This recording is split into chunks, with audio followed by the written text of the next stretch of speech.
څنګه چې لمونځ فرض ده د دشمن مقابل کې اسلحه برابرول ټوپک برابرول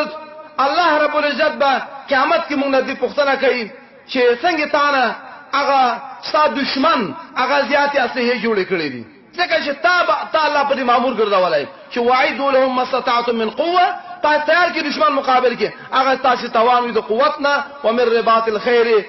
د ساتلو او د تړلو د زلولو د اصول نه ترهبون به عدو الله وعدوکم چې په دې باندې د الله دشمن او خپل دشمن وویروي ورونو مسلمانانو دغه داعش او طالب د دواړو ذکر کوم داعش جمع طالب جمع ټول هغه دلې چې هغه ایسه جوړ کړی دي کله لشکر طیبه ده که جمعیت الانصار ده او دارنګي کال بدر ده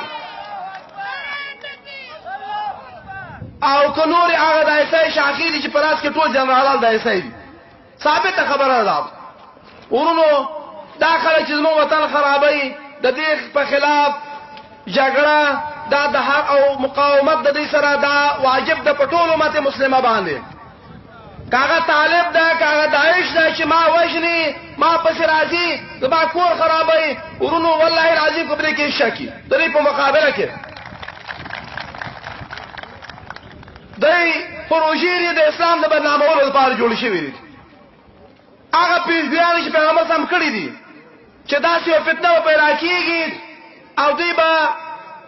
ځوانان به یو عقل به کمی حدثاء الاسنان سفهاء الاحلام او دا به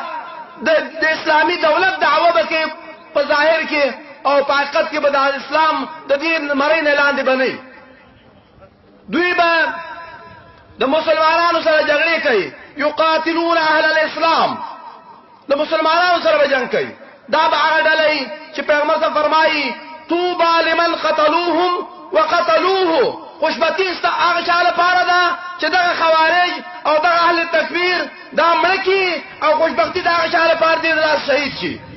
پیغمبر صلی حدیث ده تاسو خوشبخت خلک په حدیث ثابته ده چې دې خوارجو د دې اهل تکفیر په خلاف جګړه کوي او څنګه ورو ساتي ورونو